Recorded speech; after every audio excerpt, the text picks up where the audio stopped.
Қымбатты Забиха, бүгінгі 70 жасқа толған мерейлі тойың құтты болсын.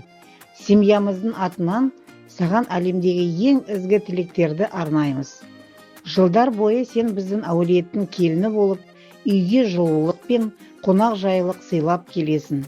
Сенің еңбекқорлығың және үлкенге құрмет, кішіге ізет көрсете білетін көркем мінезің үшін бәріміз сені ерекше жақсы көреміз және мақтан тұтамыз. Денсаулығың мықты болсын, ешқашан ауырма. Отағасымен бірге бақытты да баянды ғұмыр кешіп, балалардың еңбегінің жемісін, немерелердің қызықтарын көруді жазсын. Шаңырағыңнан бақ береке үзілмесін. Шаттанып, татулықпен жарасымды күн кештім. Отбасым ол қалың ағаш орманым.